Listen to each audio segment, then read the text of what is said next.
Hello students, O2S academy में आपका बहुत बहुत स्वागत है। तो जैसा कि आप जानते हैं कि हम डेली के 10 MCQs को प्रैक्टिस करते हैं। तो आज के MCQs शुरू करने से पहले अगर आपको इस वीडियो की PDF चाहिए तो आप हमारी O2S अकेडमी की जो ऐप है इसको डाउनलोड कर सकते हैं और यहाँ पर आपको ये PDF मिल जाएगी। स्टार्ट करते हैं आज के सबसे पहले क्वेश्चन से, that is related to Indian rhinoceros. अब अगर मैं इंडियन रिनोसिरॉस के बारे में बात करूँ तो ये न्यूज़ में इसलिए था क्योंकि द हिंदू में आपको एक आर्टिकल देखने को मिला होगा जिसके अंदर जो स्मगलर्स हैं वो इंडियन रिनोस के जो हॉर्न्स हैं उनको स्मगल करते हुए एक रिपोर्ट जारी करी है बेसिकली। तो यहाँ पे इसी के रिगार्डिंग आपको दो स्टेटमेंट्स प्रोवाइड करी गई हैं, आपने करेक्ट स्टेटमेंट को आइडेंटिफाई करना है। जैसे कि अगर मैं इंडियन रिनोस की IUCN कैटेगरी के बारे में बात करूँ तो जैसे कि आप जानते हैं international union for conservation of nature, that is IUCN, यहाँ पे अलग अलग ऑर्गेनिजम्स को अलग अलग कैटेगरीज के अंदर कैटेगराइज करती हैं कि बेसिकली उनकी कितनी नंबर ऑफ पॉपुलेशन जो है रह गई हैं उस हिसाब से यहाँ पे अलग अलग कैटेगरीज में डालती हैं। तो आपको देखने को मिलेगा कि जो इंडियन रिनोस हैं वो IUCN की वल्नरेबल की कैटेगरी के अंदर लाई करते हैं, क्रिटिकली इंडेंजर्ड ये नहीं है। तो यहाँ पे जैसे कि अलग अलग रिनोस देखने को मिलते हैं, जैसे कि जावा रिनोसिरोस हो गया, सुमात्रन रिनोसिरोस हो गया, देन इज़ वाइट रिनो हो गया, देन इज़ ब्लैक रिनो हो गया, जो कि वाइट और ब्लैक आपको ज़्यादातर अफ्रीका वाले पोर्शन में देखने को मिलते हैं। बाकी जावा और सुमात्रा तो आपको पता ही है कि इंडोनेशिया वाले रीजन में ये जो रिनोस हैं ये देखने को मिलते हैं। तो यहाँ पे जो इंडियन रिनो है ये आपकी लार्जेस्ट रिनो स्पीशी नहीं है, क्योंकि जो वाइट रिनो है वो सबसे लार्जेस्ट आपको देखने को मिलेगा। तो दैट मीन्स आपकी जो फर्स्ट स्टेटमेंट है ये भी इनकरेक्ट हो जाएगी और सेकंड स्टेटमेंट भी इनकरेक्ट हो जाएगी और आपका आंसर बनेगा neither 1 and nor 2। Next question के बारे में बात कर लेते हैं, that is related to Patan Patola scarf. तो अभी ये न्यूज़ में इसीलिए था क्योंकि जैसा कि आप जानते हैं कि इंडोनेशिया के बाली के अंदर G20 समिट जो है उसको कंडक्ट करवाया गया और इस साल से दैट मीन्स अब दिसंबर 2022 से लेके नेक्स्ट ईयर तक जो G20 की प्रेसिडेंटशिप है वो इंडिया के पास आ गई है।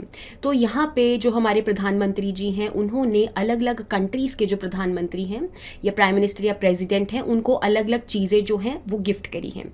इन द सेम वे आपको देखने को मिलेगा कि जो इटली के प्राइम मिनिस्टर हैं जॉर्जिया मेलोनी जी, तो इनको यहाँ पे हमारे प्राइम मिनिस्टर ने पाटन पटोला स्कार्फ जो है ये गिफ्ट दिया है। तो इसके रिगार्डिंग अगर मैं बात करूँ तो आपको 11th सेंचुरी के अंदर गुजरात वाले रीजन में ये जो स्कार्फ है या फिर ये अलग ही टाइप की जो वीविंग है ये देखने को मिलती थी और इसके रिगार्डिंग एक पर्टिकुलर फैमिली रिस्पॉन्सिबल रहती थी, दैट इज़ दी सल्वी फैमिली। तो दैट मीन्स जो आपकी सेकेंड स्टेटमेंट है कि सल्वी फैमिली बिलोंग्स टू तेलंगाना, तो दिस इज रॉन्ग। तो दैट मीन्स आप देखेंगे कि आपकी जो फर्स्ट स्टेटमेंट है ये करेक्ट हो जाएगी और सेकंड स्टेटमेंट इज इनकरेक्ट। तो नेक्स्ट क्वेश्चन के बारे में बात कर लेते हैं, that is related to no money for terror conference 2022। तो जैसा कि आप जानते हैं कि ये जो कॉन्फ्रेंस है ये न्यू दिल्ली के अंदर कंडक्ट करवाई जा रही है और अपने आप में ये एक थर्ड कॉन्फ्रेंस है। इसके अगर मैं बैकग्राउंड के बारे में बात करूं तो जैसा कि आप जानते हैं कि फाइनेंशियल एक्शन टास्क फोर्स जो है जिसको G7 कंट्रीज़ ने 1989 के दौरान यहाँ पर बनाया था और ये जो है FATF जो है ये दो चीज़ों से डील करती है। एक तो हो गया टेरर फाइनेंसिंग और दूसरा हो गया मनी लॉन्ड्रिंग। तो जो टेरर फाइनेंसिंग है ये 2001 में इंक्लूड किया गया था, तो दैट मीन्स इसके रिगार्डिंग जो केसेस है वो FATF इन सारे केसेस को देखती है। तो रिसेंटली जो थर्ड कॉन्फ्रेंस है ये दिल्ली के अंदर कंडक्ट करवाई जा रही है और यहाँ पर इसका एक पर्टिकुलर एजेंडा है कि किन किन चीज़ों से ये डील करने वाले हैं, जैसे कि use of virtual assets and crowd funding platform bye terrorist entities.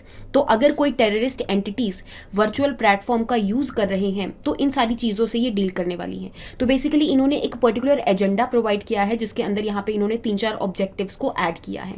तो उसके रिगार्डिंग आपको पता होना चाहिए जैसे कि links between terror financing and legitimate economic activities. तो जितनी भी इकोनॉमिक एक्टिविटीज़ है क्या वहाँ पे टेरर फाइनेंसिंग हो रही है ना, इन सारी चीज़ों को ये एक तरह से देख रहे हैं और इस चीज़ के रिगार्डिंग ही इस कॉन्फ्रेंस को कंडक्ट करवा रहे हैं।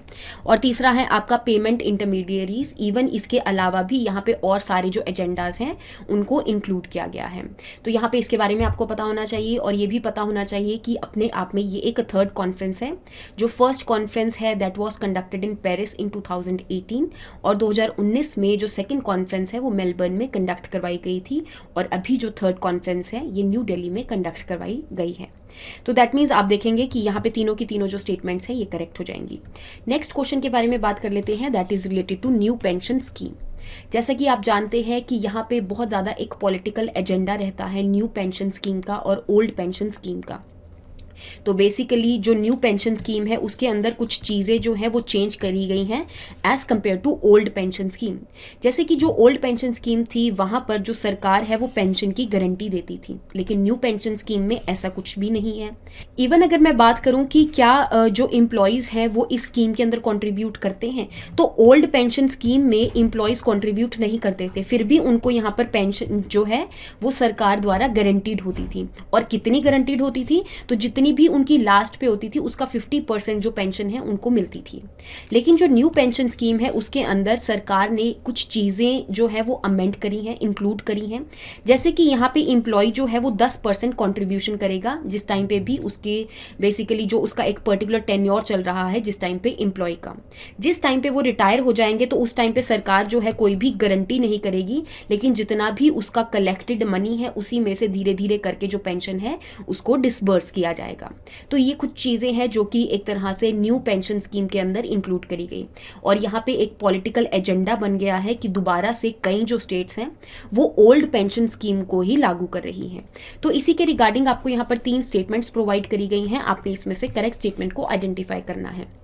जैसे कि अगर मैं बात करूं कि जो न्यू पेंशन स्कीम है इसके रिगार्डिंग जो एज लिमिट है वो 18 साल के अबव 18 से लेके 60 ईयर्स तक जो लोग हैं वो यहाँ पे न्यू पेंशन स्कीम जो है इसका फ़ायदा उठा सकते हैं। तो दैट मीन्स ये जो एज लिमिट है ये इनकरेक्ट हो जाएगी। थर्ड स्टेटमेंट के बारे में अगर मैं बात करूँ तो न्यू पेंशन स्कीम के अंदर इवन अलग अलग जो बेनिफिशरीज़ हैं उनको ऐड किया गया है। जैसे यहाँ पे इवन जो NRIs हैं वो भी इस पेंशन स्कीम के तहत कुछ टाइम के दौरान यहाँ पे अपना जो पैसा है उसमें पहले डिपॉजिट करवा सकते हैं, और जिस टाइम पे भी उनका टेन्योर ख़त्म हो जाता है उसके बाद उनको धीरे धीरे वो जो पैसा है वो डिसबर्स कर दिया जाता है। तो दैट मीन्स जो थर्ड स्टेटमेंट है ये आपकी इनकरेक्ट हो जाएगी क्योंकि NRIs भी एलिजिबल हैं। फर्स्ट स्टेटमेंट के बारे में अगर मैं बात करूं कि ये जो पेंशन स्कीम है ये सारे एम्प्लॉयज़ को ओपन है, चाहे वो अनऑर्गेनाइज्ड सेक्टर में हो चाहे ऑर्गेनाइज सेक्टर में हो। लेकिन यहाँ पे एक जो फोर्सेस हैं इनको एक्सक्लूड किया गया है, that is the armed forces. तो इनको न्यू पेंशन स्कीम के तहत इंक्लूड नहीं किया गया है। दैट मीन्स इनकी जो भी पेंशन होगी वो ओल्ड पेंशन स्कीम के अकॉर्डिंग ही चलने वाली है। तो यहाँ पे आपको देखने को मिलेगा कि जो फर्स्ट स्टेटमेंट है दैट इज़ करेक्ट और बाकी की जो स्टेटमेंट है that are incorrect. Next question के बारे में बात कर लेते हैं, that is related to carbon border adjustment tax. अब ये किस चीज़ के रिगार्डिंग है, न्यूज़ में क्यों था, तो उसके बारे में बात कर लेते हैं। तो यहाँ पे जो हमारी अभी COP27 हुई है इजिप्ट के सिनाई पेनिनसुला के शर्म एल शेख वाले रीजन के अंदर, तो यहाँ पे यूरोपियन यूनियन ने एक नया जो चीज़ है उसको इंट्रोड्यूस किया है, that is the carbon border adjustment tax. अब ये है क्या टैक्स? तो बेसिकली जो यूरोपियन यूनियन है वो यूरोपियन कॉन्टिनेंट को यहाँ पर कार्बन एमिशन फ्री या फिर नेट ज़ीरो कार्बन एमिशन जो है वो सबसे पहले बनाना चाहता है। तो इसके लिए इन्होंने एक नया आइडिया दिया है, दैट इज़ कि अगर कोई भी कंट्री है वो यूरोपियन यूनियन के अंदर कोई भी ऐसी चीज़ को इम्पोर्ट करती है जो कि कार्बन एमिट कर रही है तो उसके ऊपर ज़्यादा टैक्स लगाया जाएगा। तो basically carbon border adjustment tax जो है वो कार्बन एमिशंस के जो प्रोडक्ट हैं उनके ऊपर टैक्स लगाने के रिगार्डिंग है। अब बेसिकली अगर आप यहाँ पे देखेंगे तो ये एक प्रोटेक्शनिस्ट पॉलिसी भी है। प्रोटेक्शनिस्ट पॉलिसी कैसे है? फॉर एग्जांपल अगर कोई भी एक्स कंट्री है जो कि यूरोपियन यूनियन के अंदर यहाँ पे कोई भी ऐसे प्रोडक्ट को एक तरह से एक्सपोर्ट कर रहा है या फिर यूरोपियन यूनियन के अंदर इंपोर्ट कर रहा है चीज़ों को, तो क्योंकि उस प्रोडक्ट के ऊपर ज़्यादा टैक्स लग रहा है तो इस वजह से जो बाहर की यहाँ पे मार्केट्स हैं उनको एक तरह से प्रिवेंट किया जा रहा है कि आप हमारी मार्केट में आके किसी सामान को बेच सकें। तो दैट मीन्स जो यहाँ पर लोकल मार्केट्स हैं उनको प्रोटेक्ट किया जा रहा है। तो एक तरह से ये ग्रीन प्रोटेक्शनिज्म के अंदर कंसीडर किया जाता है। दैट मीन्स यहाँ पे हमने इन्वायरमेंट पॉलिसीज को यूज किया है अपनी लोकल मार्केट्स को प्रोटेक्ट करने के लिए। तो आप देखेंगे कि यहाँ पे आपकी जो दोनों की दोनों स्टेटमेंट्स है ये करेक्ट हो जाएंगी, जैसे कि मैंने आपको कार्बन बॉर्डर एडजस्टमेंट टैक्स के बारे में समझा ही दिया है। नेक्स्ट क्वेश्चन के बारे में बात कर लेते हैं, that is related to Moscow format. अब ये मॉस्को फॉर्मेट किस चीज़ के रिगार्डिंग है? तो रिसेंटली आपने न्यूज़पेपर्स में भी देखा होगा कि ईरान, रशिया और इंडिया जो है इन्होंने अफगानिस्तान के ऊपर ट्राईलेटरल मीटिंग जो है इसको कंडक्ट करवाया गया है। तो दैट मीन्स जो मॉस्को फॉर्मेट है वो अफगानिस्तान के ऊपर यहाँ पर अलग अलग जो कंट्रीज़ हैं वो यहाँ पर आकर डिस्कस करती हैं, तो अफगानिस्तान के रिलेटेड ही इस कॉन्फ्रेंस को कंडक्ट करवाया जाता है। इवन यहाँ पे आपको देखने को मिलेगा कि रिसेंटली तो हालांकि आपने यहाँ पे 3 कंट्रीज़ ने पार्टिसिपेट किया है, लेकिन इसके अंदर और भी बहुत सारी कंट्रीज इंक्लूडेड हैं, जैसे कि Russia, China, Afghanistan, Pakistan, India, Uzbekistan, Turkmenistan, Tajikistan, Kyrgyzstan, then Kazakhstan. तो ये सारी की सारी जो कंट्रीज़ हैं वो मॉस्को फॉर्मेट के अंदर यहाँ पर पार्टिसिपेट करती हैं। लेकिन रिसेंटली यहाँ पे 3 कंट्रीज़ ने ट्राइलेटरल मीटिंग जो है अफगानिस्तान के ऊपर कंडक्ट करवाई है। तो दैट मीन्स यहाँ पे आपका आंसर बनेगा अफगानिस्तान। नेक्स्ट क्वेश्चन के बारे में बात कर लेते हैं, that is related to Bharat Gaurav trains. तो रिसेंटली हमारी जो इंडियन रेलवेज हैं उन्होंने एक पर्टिकुलर स्कीम को लॉन्च किया है, that is Bharat Gaurav train schemes. अब ये जो स्कीम है वो किस चीज़ के रिगार्डिंग है, तो यहाँ पे आपको देखने को मिलेगा कि इंडिया की जो कल्चर और हेरिटेज है उसको ट्रेन्स के द्वारा यहाँ पर रिप्रेजेंट किया जा रहा है।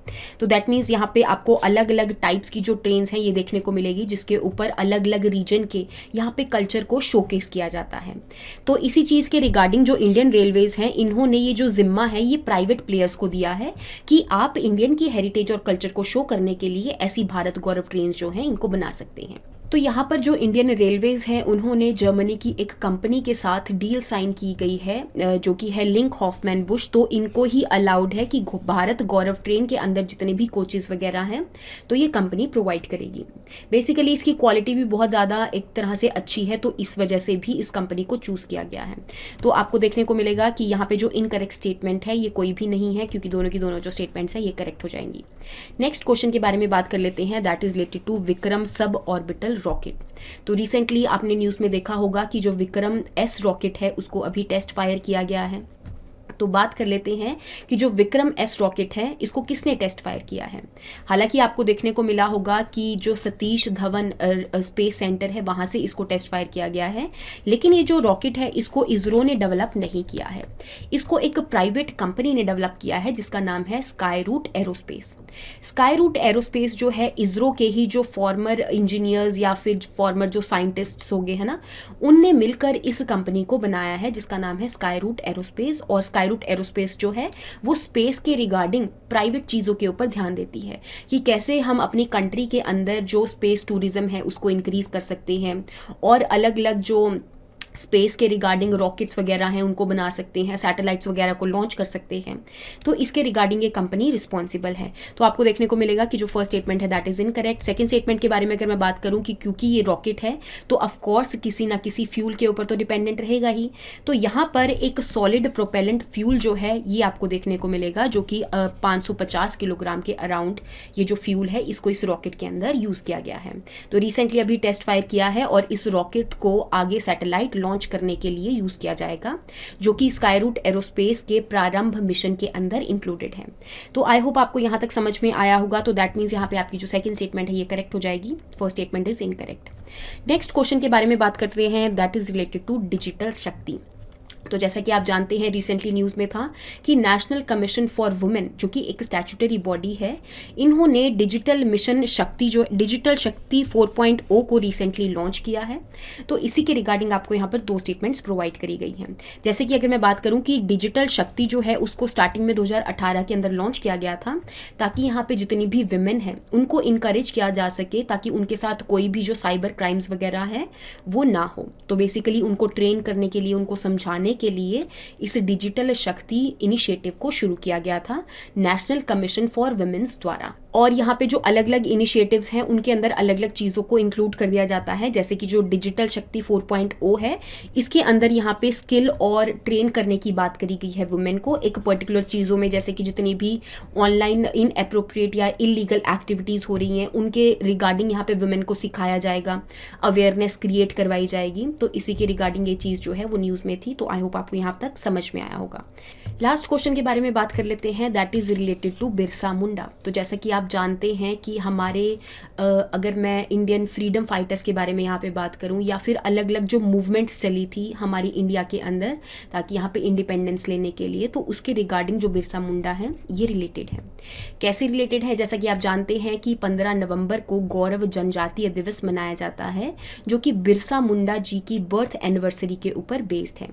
तो ये इस साल 2022 के अंदर सेकंड टाइम इसको मनाया गया है, क्योंकि पिछली बार सबसे पहली बार इस दिन को यहाँ पर सिग्निफाई किया गया था कि हम गौरव जनजातीय दिवस बिरसा मुंडा जी की जो बर्थ एनिवर्सरी है उस दिन मनाने वाले हैं। तो इसी के रिगार्डिंग यहाँ पे आपको 2 स्टेटमेंट्स प्रोवाइड करी गई हैं, आपने करेक्ट स्टेटमेंट को आइडेंटिफाई करना है। जैसे कि अगर मैं बात करूँ तो 1880s और 90s के टाइम पे जो बिरसा मुंडा है उन्होंने ब्रिटिश गवर्नमेंट के अगेंस्ट यहाँ पे प्रोटेस्ट वगैरह किए थे, और यहाँ पे एक पर्टिकुलर मूवमेंट भी रिलेटेड थी, दैट इज़ उलगुलान मूवमेंट, जो कि 1899 के दौरान आपको देखने को मिलेगी। तो इसी के रिगार्डिंग जैसे कि यहाँ पे नॉन वायलेंट प्रोटेस्ट्स जो हैं इन्होंने नहीं किए थे, क्योंकि इन्होंने तो गोरिल्ला वारफेयर की थी, और गोरिल्ला वारफेयर जो है ये आपकी वायलेंट प्रोटेस्ट्स के अंदर लाई करती है। तो दैट मीन्स जो आपकी फर्स्ट स्टेटमेंट है कि कॉलोनियल लॉ के अगेंस्ट नॉन वायलेंट प्रोटेस्ट करी थी, ये स्टेटमेंट आपकी इनकरेक्ट हो जाएगी। सेकेंड स्टेटमेंट के बारे में अगर मैं बात करूँ तो बिरसा मुंडा को उनके जो ट्राइब है उन्होंने एक तरह से भगवान का दर्जा दिया है, क्योंकि उन्होंने उनके अपने लोगों के लिए काम किया था, और भगवान एक तरह से लोगों के लिए वही होते हैं जिसने किसी चीज़ को आकर ठीक कर दिया हो, है ना। तो उन्होंने वो बिरसा मुंडा जी को अलग अलग नामों से भी यहाँ पुकारते हैं, जैसे कि भगवान हो गया, धरती आबा हो गया, जिसको हम फादर ऑफ द अर्थ के नाम से भी जानते हैं।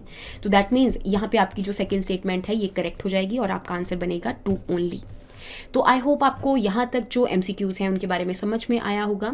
नेक्स्ट क्लास के अंदर हम नेक्स्ट करंट अफेयर्स और MCQs के साथ मिलेंगे। Thank you so much and have a nice day.